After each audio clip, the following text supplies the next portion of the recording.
Hello guys, welcome back to my YouTube channel.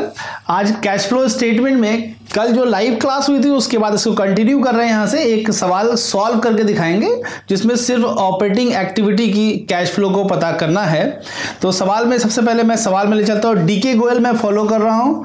उसका question number 7, calculate cash from operating activities from the following. और सबसे पहले जो सवाल जो यहाँ पर दिया है ये रेडीमेड सवाल आप इसको कह सकते हैं। इसमें सारी इन्फॉर्मेशन साफ साफ स्पष्ट शब्दों में लिखी हुई है, तो ज़्यादा दिक्कत नहीं आएगी, आप फटाफट इसको कर सकते हैं। सबसे पहले लिखा है profit made during the year for ₹2,50,000 after considering the following item. कुछ आइटम जो नीचे लिखे उनको कंसिडर करने के बाद, यानी कि ये सब चीज़ें प्रॉफिट निकालने में प्लस माइनस की जा चुकी हैं। तो डेप्रिसिएशन ऑन फिक्स्ड एसेट लिखा हुआ है, अमॉर्टाइजेशन ऑफ गुडविल लिखा हुआ है, loss on sale of machinery है और profit on sale of land है। फिर एडिशनल इन्फॉर्मेशन में ट्रेड रिसीवेबल, ट्रेड पेबल और प्रीपेड एक्सपेंसेस दिए हैं। इनकी 2 वैल्यूज लिखी हुई हैं। मैं इसको अब ये जब सवाल सॉल्व करेंगे तो बता देंगे इसमें क्या करना है। तो चलिए इन बेसिक इन्फॉर्मेशन को लेकर अगर हम लोग कैश फ्रॉम ऑपरेटिंग एक्टिविटी निकालें तो कैसे निकालेंगे, इसको बोर्ड पर चेक करते हैं। चलिए मेरे साथ बोर्ड पर देखें। कोई भी सवाल शुरू करने से पहले सबसे इंपॉर्टेंट काम उसका फॉर्मेट बनाना होता है। तो मैंने फॉर्मेट बना के रखा हुआ है कैश फ्लो स्टेटमेंट, और उसमें ए पार्ट यानी कि cash flow from operating activities calculate करने जा रहे हैं। तो इसमें अगर आप देखें, अगर आपको याद हो, फॉर्मेट थोड़ा सा आपको लर्न करना पड़ेगा, वो लर्न हो जाएगा बहुत अच्छा है, वरना करते करते भी आप सीख जाएंगे। तो सबसे पहले यहाँ पर जो आपको लेना होगा वो नेट प्रॉफिट लेना होता है, और net profit before tax and dividend. Tax और डिविडेंड से पहले वाला चाहिए होता है।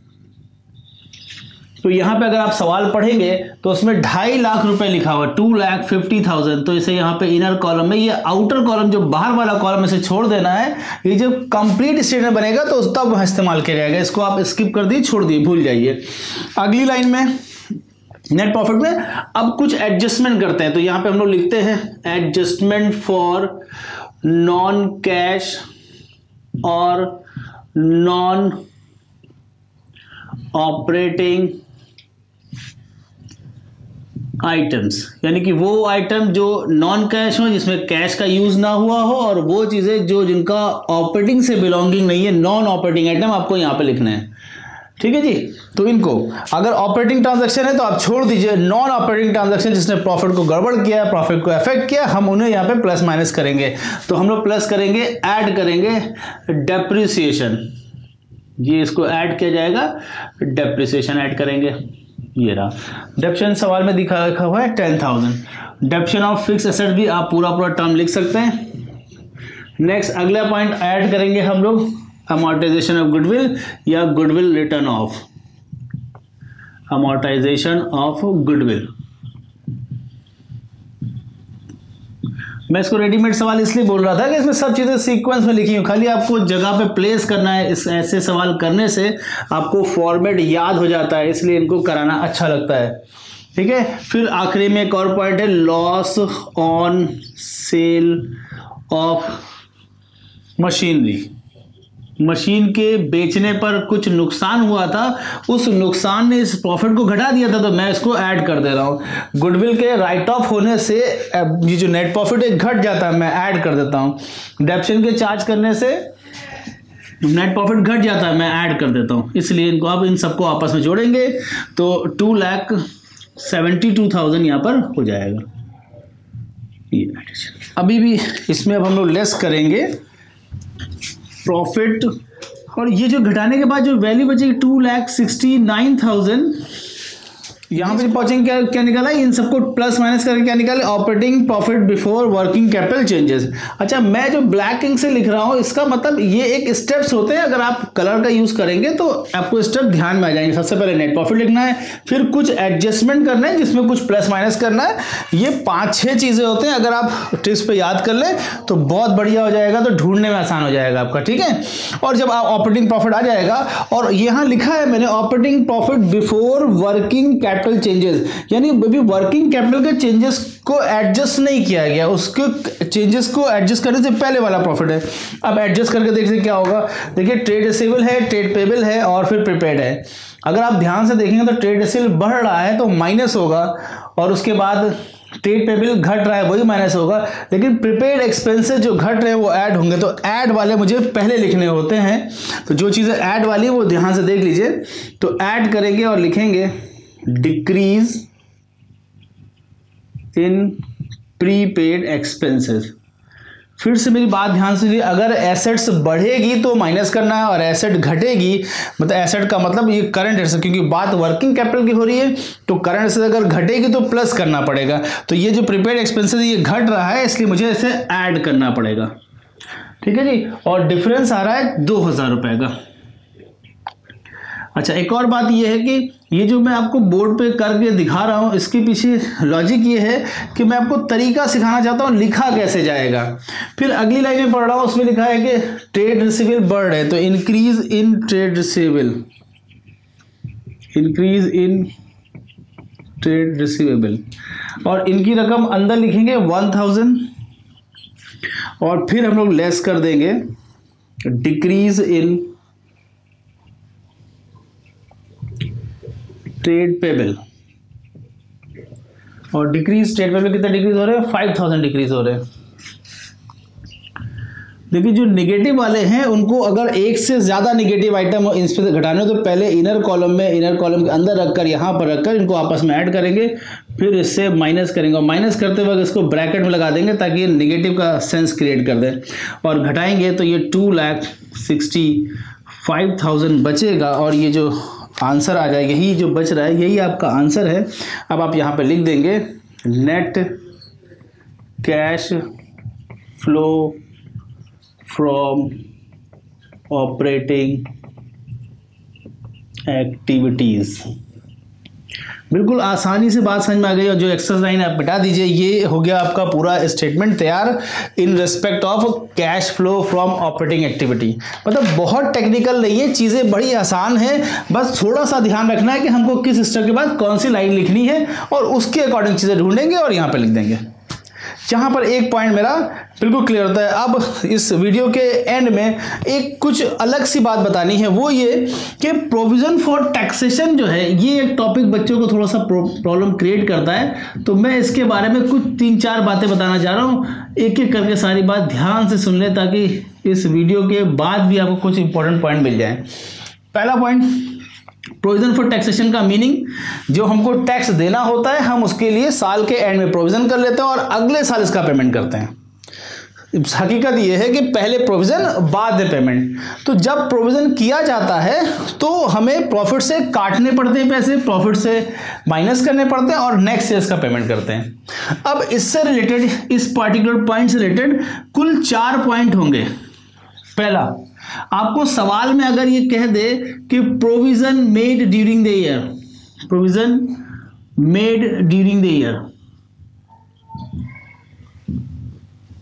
और फर्दर कोई इंफॉर्मेशन नहीं होती है, अगर ये लाइन लिखने के बाद कोई और इंफॉर्मेशन नहीं है तो आपको 2 काम करने पड़ेंगे। पहला, पहला काम आप करेंगे add to net profit,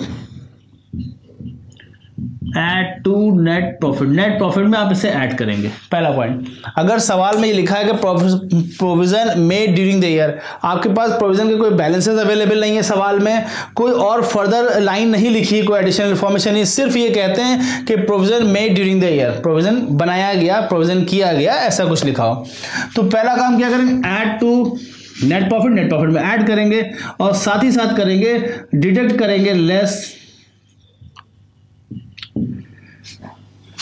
less paid, tax paid करके नाम से, टैक्स पेड डिडक्ट करेंगे टैक्स पेड के नाम से। सेम अमाउंट, जितनी अमाउंट यहाँ पे होगी सेम अमाउंट, दोनों रकम, जितना आप टैक्स मेड करेंगे उतना ही आपको पेड करना पड़ेगा। ये जो डिडक्शन है वो देखें यहाँ पर डिडक्शन होता है इस लाइन के बाद, यहाँ पर देखें जब ये आ जाएगा इसमें से लेस टैक्स पेड, यही भी माइनस होता है, तो यहाँ पे डिडक्ट करेंगे इसको। बात समझ में आई आपको? तो पहला पॉइंट, अगर सवाल में सिर्फ एक वैल्यू अवेलेबल है तो जितनी वैल्यू आप नेट प्रॉफिट में जोड़ेंगे उतना ही आपको टैक्स पेड भी करना पड़ेगा। ठीक है, एक पॉइंट हो गया, ये फर्स्ट केस था। Second case, tax paid during the year लिखा हो, paid, tax paid during the year, और फर्दर कोई इन्फॉर्मेशन नहीं हो, बैलेंसेस अवेलेबल नहीं हो, तो आपको क्या करना है, जितना टैक्स आप पेड कर रहे हैं उतना ही आपने पीएल से क्रिएट भी करना होगा। यानी कि फर्स्टली आपको क्या करना पड़ेगा, ऐड टू नेट प्रॉफिट। पहले नेट प्रॉफिट में आप ऐड करेंगे जितना वो पेड इशारा कर रहा है, वो कह रहा है कि हमने साल भर में पेड किया, लेकिन प्रोविजन के बारे में कोई इन्फॉर्मेशन नहीं है, कितना पीएल में डेबिट हुआ कोई इन्फॉर्मेशन नहीं है, टैक्स के कोई बैलेंसेस अवेलेबल नहीं है। अगर ये 3-4 बातें हैं तो जितना आप पेड कर रहे हैं तो सबसे पहले आप इसको क्या करेंगे, नेट प्रॉफिट में ऐड करेंगे, और सेकेंडली आप इसको डिडक्ट करेंगे, डिडक्ट टैक्स पेड के नाम से डिडक्ट करेंगे। तो सेम अमाउंट जितनी ऐड करेंगे उतना प्लस करेंगे। ये 2 बातें हो गई, बिल्कुल क्लियर है बात मेरी। तो या तो मेड लिख के दिया होगा या पेड लिखा होगा, ये 2 पॉइंट मिलेंगे आपको। इसके अलावा आपको बैलेंसेस मिलेंगे, ये तीसरा पॉइंट बताने आ रहे हैं। थर्ड पॉइंट, 2 हो गए मेरे। तीसरा पॉइंट, आपको प्रोविजन फॉर टैक्स के नाम से या टैक्सेशन लिखा होगा, प्रोविजन फॉर टैक्स लिखा होगा, और 2 साल की वैल्यू दे रखेंगे, एक बार 25,000 और मान लीजिए एक बार 30,000। ये 2016 है, ये 2017 है, ऐसे मान लीजिए लिखा होगा। ठीक है जी। तो तीसरा केस बता रहे हैं, पहले केस में आपके पास कोई इस तरह के बैलेंसेस बैलेंस शीट में अवेलेबल नहीं होंगे, दूसरे केस में वो पेड बोलेगा बैलेंसेस अवेलेबल नहीं होंगे। अब मैं तीसरा केस बताने जा रहा हूं जहां पर आपको सिर्फ और सिर्फ शॉर्ट टर्म प्रोविजन के अंदर प्रोविजन फॉर टैक्सेशन के 2 बैलेंसेस मिलेंगे और फर्दर कोई इंफॉर्मेशन नहीं होगी। तो आप बिल्कुल क्लियर कर लें, नोट कर लें सही से कि ये मेरा करंट ईयर है, तो ये जो रकम आप देख रहे हैं ये पीएल में ऐड होगा, ऐड टू पीएल, यानी ऐड टू नेट प्रॉफिट।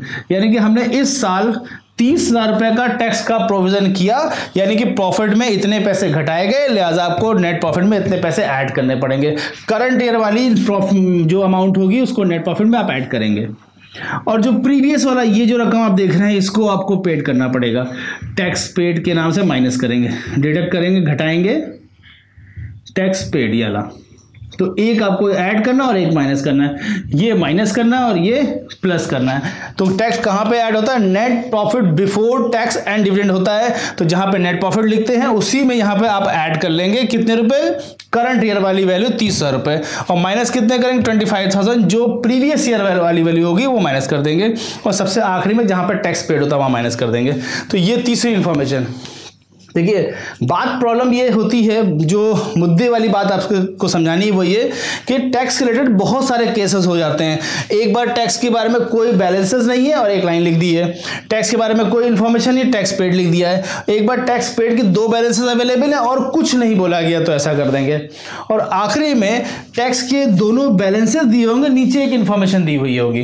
तो चौथा पॉइंट अभी हम लोग शुरू करते हैं। तो 3 पॉइंट पहले क्लियर करते हैं कि अब अगर आपको टैक्स के 2 बैलेंसेस दिए होंगे तो करंट ईयर वाली वैल्यू, यानी कि जो 2017 वाली वैल्यू मैं दिखा रहा हूं, ये करंट ईयर है, ये प्रीवियस ईयर है, तो करंट ईयर वैल्यू को नेट प्रॉफिट में ऐड करेंगे और प्रीवियस ईयर वैल्यू को जो लास्ट में हम लोग डिडक्ट करेंगे टैक्स पेड के नाम से। अगर चौथे और आखिरी केस की बात की जाए जो बहुत इंपॉर्टेंट है, आपको प्रोविजन फॉर टैक्सेशन अकाउंट खोलना पड़ेगा। खोलने का कब पड़ेगा ये बात समझ ले, आपको एक बैलेंसेस दिए होंगे और साथ में एक एडिशनल इंफॉर्मेशन दे रखी होगी, यानी कि बैलेंस शीट में टैक्स प्रोविजन फॉर टैक्सेशन के 2 बैलेंसेस अवेलेबल होंगे और लास्ट में एक एडिशनल इंफॉर्मेशन होगी। तो पहला पॉइंट ये कि जो प्रोविजन फॉर टैक्सेशन अकाउंट होता है वो एक लायबिलिटी होती है, इसलिए इसका बैलेंस बीडी क्रेडिट साइड में लिखते हैं, यानी कि ये क्रेडिट बैलेंस होता है। तो मेरे पास एक छोटा सवाल के से डेटा में ले रहा हूं जहां पे 2,20,000 रुपए का ओपनिंग बैलेंस है और क्लोजिंग बैलेंस यहां पे लिख दिया जाएगा, बैलेंस सीडी, जो कि 1,90,000 रुपए दिए हैं।